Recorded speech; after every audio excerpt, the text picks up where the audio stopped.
అందరికి నమస్కారం. ఇవాళ మన topic US dollar to INR. అసలు దీంట్లో ఏం జరుగుతుంది? ఏం చేస్తే బాగుంటది? అసలు దేశం కష్టాలన్నా, నష్టాలన్నా మనము ఎట్లా బాగుపడుతుంది దీనితోటి అనేది కొంత టాపిక్స్ మాట్లాడబోతున్నాను. వీలైతే ఈ వీడియో మొత్తం చూడండి. ఎందుకంటే this is a very knowledgeable video ఇది. దీనికోసం మనము ఎవరమైనా కొంత ఎక్కువ ప్రిపరేషన్ చేయాల్సి ఉంటుంది. But anyways coming back to the point guys. మన యుఎస్ డాలర్ తోటి కంపేర్ చేస్తే రోజు మన రూపీ రోజు ఫాల్ అవుతూ ఉంది, కిందికి పడిపోతూ ఉందన్నమాట. ఇవాళ దాని విలువ ఎంత అంటే మీరు చూడండి, ఇది ఒకసారి చూడండి ప్రజలారా. మొన్న 3 days బ్యాక్ అనమాట, ఇది 10వ తారీఖు నాడు. ఇక్కడ మీకు చార్ట్లో కనిపిస్తుంది కదా, let me show you this. Yeah, so మొన్న 10th రోజు, when was this? On 10th, right? 10th రోజు మన డాలర్ వాల్యూ ఎంత ఉంది? ఆల్మోస్ట్ $88కి వచ్చేసింది. అంటే 87 ఎంత 98 ఇంత దాకా వచ్చింది. డాలర్ ఇంత డిప్రిషియేట్ అయింది. మళ్ళీ వెంటనే చూడండి కరెక్షన్ ఎక్కడ దాకా వచ్చేసింది? 86.5 కాడికి వచ్చేసింది ఇప్పుడు correction. Just with in a span of 1 day. అంటే చూడండి, ఇది ఈ రోజు నుంచి ఈ రోజుకి రావడానికి, టు రీచ్ దిస్ లెవెల్ ఎందుకు ఒకటే రోజులో వచ్చేసింది. ఇంత మరి డాలర్, ఒక డాలర్న్నర, ఒక 1.5 రూపీ కిందికి పడిపోవడం అనేది మనం ఈ నాటి కాలంలో ఎక్కడన్నా చూసినామా అంటే చూడలేదు. మరి ఎందుకు చూడలేదు మనము? ఎందుకు ఈసారి మరి డాలర్ ఇంత స్ట్రాంగ్, రూపీ ఇంత స్ట్రాంగ్ అయింది ఒకటే రోజుల డాలర్ తోటి కంపేర్ చేస్తే? అంటే ఏం లేదు, మనం ఇన్ఫ్యూజ్ చేసినాం డబ్బులు. మన దగ్గర ఉన్న రిజర్వ్స్ ఉంటాయి చూసారా, రిజర్వ్స్ అందులోకి ఇన్ఫ్యూజ్ చేసినాం మనం మార్కెట్లో. సో దట్ మనం ఎట్లా అంటే ఒక అడ్డుకట్ట. డాలర్ అనేది ఇంటర్నేషనల్ మార్కెట్లో ప్రతి ఒక్కరికి కెపాసిటీ అనమాట అది. సో మన దగ్గర ఉన్న డాలర్లను తీసి మన వరదలాగా కొట్టుకోపోతున్న రూపీని అడ్డుకట్ట వేసినాం మనం డాలర్ తోటి. మరి ఎక్కడి నుంచి వచ్చినాయి మనకి డాలర్లు అని అంటే, మనం అందరం ఇంపోర్ట్స్ ఎక్స్పోర్ట్స్ అని ఉంటుంది కదా. మనం ఎప్పుడెప్పుడైతే మనం ఎక్స్పోర్ట్ చేస్తామో డాలర్లలో మనకు డబ్బులు వస్తాయి, రైట్? ఆ వచ్చిన డబ్బులే మనకు ఫారిన్ కరెన్సీ అనమాట. సో అదే మన స్ట్రెంత్, మన కెపాసిటీ చూపించేది అది. ఎందుకంటే ఇంటర్నేషనల్ మార్కెట్లో మన రూపాయికి విలువ కావాలి అంటే ఏంటి అంటే, మన ఎక్స్పోర్ట్స్ ఎంత బలంగా ఉంటే మనం అంత వస్తాయి అనమాట. మరి మన ఎక్స్పోర్ట్స్ అంత బలంగా ఉండాలంటే ఏం చేయాలంటే, మన మన దగ్గర ఉన్న ప్రోడక్ట్ మంచిగా ఉండి ప్రపంచానికి అమ్ముకోగలగాలి. ప్రపంచానికి మనం అమ్ముకోలేకపోతే కష్టమైపోతుంటుంది అనమాట. సో అంటే మరి ఏమవుతుంది ఇక్కడ అంటే, మీకు ఇంకొకటి కూడా చూపిస్తా. చూడండి ప్రజలు, ఇక్కడ చూసిన కదా మీరు. అయితే దీనికి ఎంత అయింది మొన్న అంటే, నిన్న అంటే 2 days బ్యాక్, ఎందుకు ఇంత ఈ డిప్రిషియేషన్కి వాల్యుయేషన్ ఎక్కడ దాకా వచ్చింది అంటే 10 or 11 billion dollars. Okay, Morgan Stanley వాళ్ళు, డిబిఎస్ వాళ్ళు, ఇంటర్నేషనల్ బ్యాంకర్స్ అనమాట. వీళ్ళు ఈ ఇంటర్నేషనల్ బ్యాంక్స్ ఏం చెప్పినంటే 10 or 11 బిలియన్ డాలర్స్ మధ్యలో మనము ఖర్చు చేసి ఈ డాలర్ని $88 నుంచి 86.5కి తీసుకొచ్చినాము. ఇక్కడి దాకా తీసుకురావడానికి లెట్స్ సే ఒక $10 బిలియన్ అయిందన్న. $10 బిలియన్ అంటే ఏంది? 1,00,000 కోట్లు. ఆల్మోస్ట్ దగ్గర దగ్గర 10 or 11 బిలియన్ డాలర్స్ అంటే 1,00,000 కోట్లు మనం తగలబెట్టేసినాం నిన్న. తగలబెట్టేసి మనం ఇక్కడ దాకా చేరుకున్నాం అనమాట దీన్ని. Anyways coming back. అయితే ఇప్పుడు నేను మీకు చూపించిన కదా ప్రజలారా, డాలర్ అనేది ఎట్లుంటుండే అంటే, ఇప్పుడు ఇండిపెండెన్స్ వచ్చినప్పుడు డాలర్ ఇస్టు రూపాయి ఎంత ఉంటుండే అంటే 1:3. చూసారు కదా, ఇది ఇక్కడ ఉన్నది కదా. ఇప్పుడు ఇవాళ చూస్తుంటే 85 అని వీళ్ళు ఇచ్చిండ్రు. కానీ ఇప్పుడు కరెంట్ ట్రెండింగ్ ప్రైస్ అయితేనే మాత్రం 86.5 ఇక్కడ ఉంది మనది. ఈ లాస్ట్ ఫ్యూ మంత్స్లో డాలర్ బాగా స్ట్రెంగ్తన్ అయిపోయి మనం బాగా డిప్రిషియేట్ అవుతుంది అనమాట. సో ఇంకా కొంత చూపిస్తాను డేటా, మీరు చూస్తూ ఉండండి. మనకు ఇది ట్రేడ్ డెఫిసిట్స్ అని అంటాం. ట్రేడ్ డెఫిసిట్స్ అంటే ఏంటి అంటే, చూడండి ప్రజలారా, మనం ఇది ఏంది? This one is exports. మనం ఎంత ఎక్స్పోర్ట్ చేస్తామంటే $776 బిలియన్ యుఎస్ డాలర్లలో. ఇదంతా కూడా $776 బిలియన్ ఎక్స్పోర్ట్ చేస్తున్నాం. ఇంపోర్ట్స్ ఎంత చేస్తున్నాం అంటే 898 ఇంత ఇంపోర్ట్స్ చేస్తూ ఉన్నాం, రైట్? అంటే ఏమన్నట్టు, ఇక్కడ ట్రేడ్ డెఫిసిట్ కనుక చూస్తే ఆల్మోస్ట్ 120 బిలియన్ ఉంది. ఓకే, 898 మైనస్ 776 అంతే కదా. 122 బిలియన్ ఇంత ఉంది. ఇదేది ఇయర్ 2022-23కి. 23-24కి ఏమవుతుందంటే, మళ్ళీ చూడండి 776 మన ఎక్స్పోర్ట్స్ 776, కానీ మన ఇంపోర్ట్స్ మాత్రం 854. మళ్ళీ ఇక్కడ డెఫిసిట్ ఉంది. అంటే ఎంత ఉంది? లెట్స్ సే ఇది ఒక 70 అంటే let's say $75 billion. Okay, $78 billion అవుతుంటుంది. సో లాస్ట్ ఇయర్ $120 బిలియన్, ఈ సంవత్సరం $78 బిలియన్. అంటే ఏమన్నట్టు మీకు ఏం తెలవాలి అంటే ప్రజలారు, ఇక్కడ మన డాలరు మనం ఎక్కువ ఖర్చు పెట్టేస్తున్నాము, మన రాబడి తక్కువ, మన పెట్టుబడే ఎక్కువ. అంటే మన ఖర్చులు ఎక్కువ అవుతున్నాయి, మన ఇన్కమ్ ఏమో తగ్గిపోతుంది. So that is what I just want to see it. Right? అయితే ఇది ఎందుకు అయితూ ఉంటది ఇట్లా అంటే, మరి చైనాకు ఇది ఇట్నే ఉందా అంటే లేదు. China has a lot of innovation going on. China దగ్గర చాలా ఇన్నోవేషన్ వాళ్ళు వరల్డ్‌కి చాలా రకరకాలుగా సప్లై చేస్తా ఉంటారు కాబట్టి, వాళ్ళ చైనీస్ యెన్ ఓకే. అంటే వాళ్ళ దగ్గర ఎక్కువ యూఎస్ డాలర్లు చాలా ఎక్కువున్నాయి. ఎందుకంటే ప్రపంచంలో ఉన్న యూఎస్ డాలర్ అంతా వాళ్ళ దగ్గరికే పోతా ఉంటది. Because they are exporting. మరి అమెరికా ఎంత ఉంటదంటే, అమెరికాకి కూడా బాగానే ఉంటది. ఎందుకంటే మనం అందరం అమెరికన్ ప్రొడక్ట్స్ చాలా వాడుతా ఉంటాం కాబట్టి అట్లా. అంటే ఏమన్నట్టు వాళ్ళ ప్రొడక్ట్‌లు వాడుతున్నాం. మనకంటే వాళ్ళది బెటర్ క్వాలిటీ కాబట్టి మనం వాళ్ళది వాడుతున్నాం. మరి వాళ్ళది వాడుతున్నప్పుడు అప్పుడు ఏమైతుంటది, మనం వాళ్ళకు డబ్బులు కట్టాల్సొస్తది. డబ్బులు కట్టడంటే మన ప్రోడక్ట్ వీక్ ప్రోడక్ట్ కాబట్టి మనం వాళ్ళ ప్రోడక్ట్ వాడుతున్నాం కాబట్టి మనం వాళ్ళకు డబ్బులు పే చేయాల్సి వస్తుంది.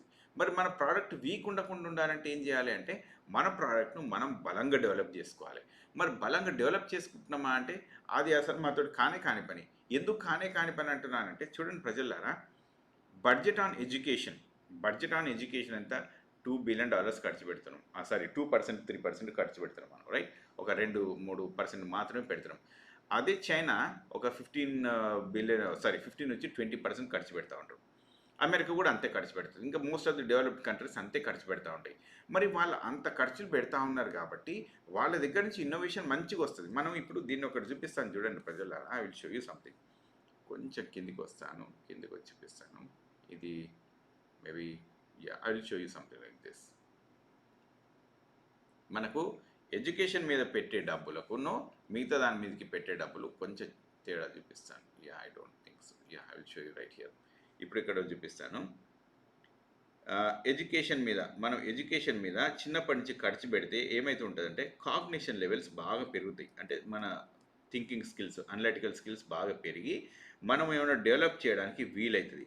కానీ మనం ఇప్పుడు ఏం చేస్తున్నాం మనం అంటే ఈ డెవలప్మెంట్ అనేది ఎట్లా తయారు చేస్తున్నాం అంటే ఏకంగా బిజినెస్ ప్రోడక్ట్ను ఒక ప్రోడక్ట్ను తయారు చేయడానికి ఈ డెవలప్మెంట్ చేస్తూ ఉన్నాం.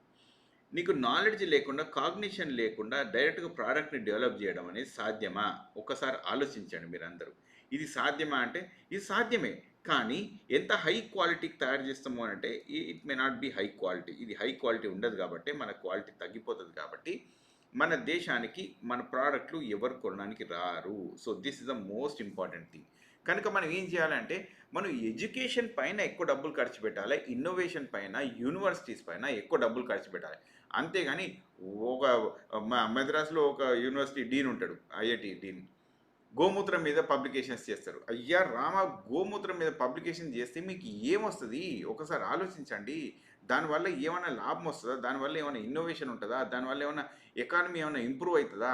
ప్రజలారా ఆలోచించాల్సింది ఏంటంటే you need to develop, right? మీరు డెవలప్ కావాలంటే మీకు డబ్బులు కావాలి. మీకు డబ్బులు కావాలంటే మీరు డబ్బుల మీద ఫోకస్ చేయాలి. ఎమోషన్ మీద ఫోకస్ చేస్తే కుదరదు.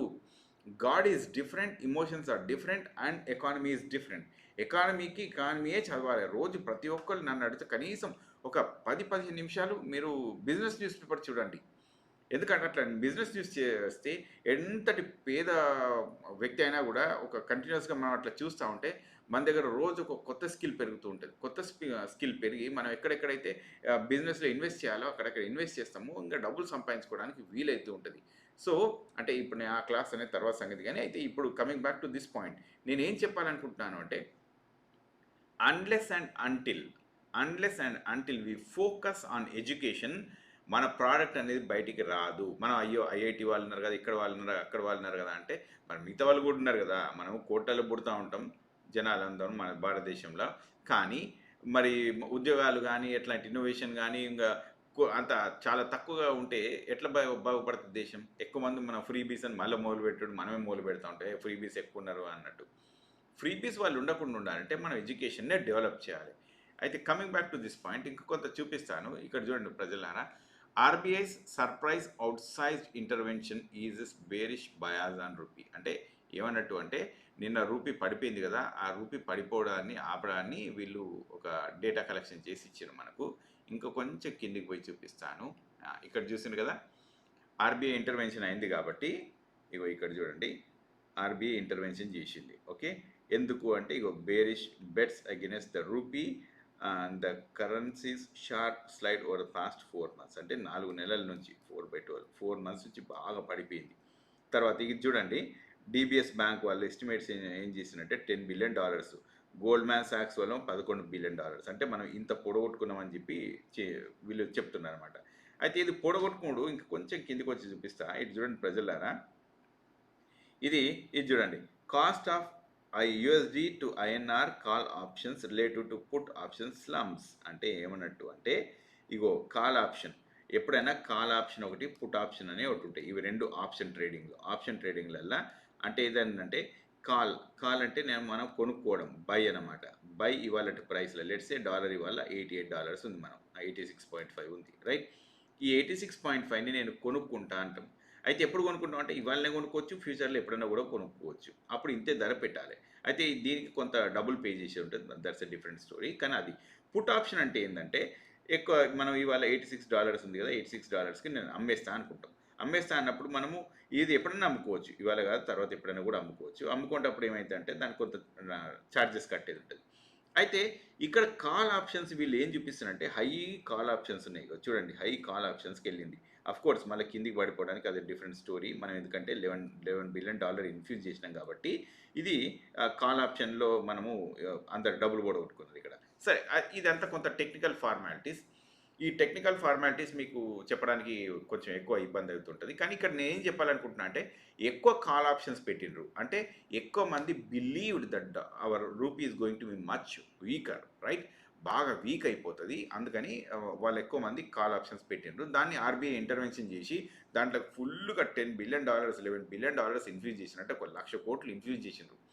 1,00,000 కోట్లు ఇన్ఫ్యూజ్ చేస్తే అప్పుడు ఆగింది, ₹1 ఆగింది. అంటే 1,00,000 కోట్లు పెడితే మన రూపీ 88 నుంచి 86.5కి వచ్చింది. అంటే ₹1 తగ్గించుకున్నాం మనం. అంటే 1,00,000 కోట్లు ఖర్చు పెడితే ₹1 మన మారకం విలువ బలం పెరిగింది. అంటే ఎన్ని లక్షల కోట్ల డెఫిసిట్ ఉంది చూడండి యూఎస్తో కంపేర్ చేస్తే. అంటే ఇలా 88 అంటే ఆల్మోస్ట్ 88 లక్షల కోట్లు పెడితే కానీ మన యూఎస్ డాలర్ తోటి సమానం కాదు. అంత ట్రేడ్ డెఫిసిట్ మనం ఇంటర్నేషనల్ మార్కెట్ తోటి మనకు, అంటే డాలర్ తోటి అంత వీక్ ఉందన్నమాట మనది. అంటే ఎంతో ఇన్నోవేషన్ చేయాలి, ఇంత సంపాదించాలి, ఇంత డబ్బులు రావాలంటే ఎంతో ఇన్నోవేషన్, ఎన్నో ప్రోడక్ట్లు మన మార్కెట్లకు మొత్తం వెళ్తూనే ఉండాలి. ఎందుకంటే ఎవ్రీ ఇయర్ ఆన్ యావరేజ్, మీకు ఇంతకంటే ముందు ఈ పిక్చర్ చూసిన కదా ప్రజలారా, జస్ట్ సారీ బాగా టెక్నికాలిటీకి వైపు వెళ్ళిపోతున్నా, but I think still that's okay. మీకు ఇక్కడ ఒకటి చూపిస్తాను చూడండి, వీలైతే వీడియో మొత్తం చూడండి. ఎందుకు చెప్తున్నాను అంటే ఇక్కడ చూపిస్తాను. ఇక చూడండి, మనము ఇంత ట్రేడ్ డెఫిసిట్లో ఉన్నాం. మనం ఇంత ట్రేడ్ డెఫిసిట్లో ఉన్నప్పుడు ఇగో చూడండి, ఇక్కడ $120 బిలియన్ డెఫిసిట్ ఉంది. అంటే ఈ లెవెల్ అంటే $776 బిలియన్ మనం అమ్మాలి. అంటే దీనికి ఒక 1000 రేట్లు అమ్ముకుంటూ పోతే కానీ మనం ఆడికి పోం. ఆల్మోస్ట్ ఒక 100 రేట్లు ఇంత పోవాలి అంటే 100 సంవత్సరాలు పడుతుంది కావచ్చు, మరి అంత ఉంటుందేమో మనకు. సో ఎనీవేస్, ఇవన్నీ ఇట్లా నడుస్తున్న క్రమంలో మీకు ఇంకోటి చూపిస్తా. ఇటు చూడండి ప్రజలారా, ఇక మన నిర్మలా సీతారామన్ గారు ఉంటారు. ఇగో ఇది ఇంకొకటి గ్రాఫ్ చూపిస్తాను. ఈ గ్రాఫ్ ఏంటంటే ఇది చూడండి, ఐఎన్ఆర్ REER అంటే ఇవి చూడండి, రియల్ ఎఫెక్టివ్ ఎక్స్చేంజ్ రేట్ అంటే ఇప్పుడు మనది ఐఎన్ఆర్ అంటే రూపీ ఉంది కదా, ఒక US dollar, UK GBP pound, Australian dollar, Canadian dollar, ఇట్లా ఓ బాస్కెట్ ఆఫ్ డాలర్స్ అన్నిటిని కంపేర్ చేస్తే మన లెక్క ఎంత అని, ఒక US డాలర్తో కంపేర్ చేయకుండా మిగతా అన్నిటితో కంపేర్ చేస్తే ఎంత అని.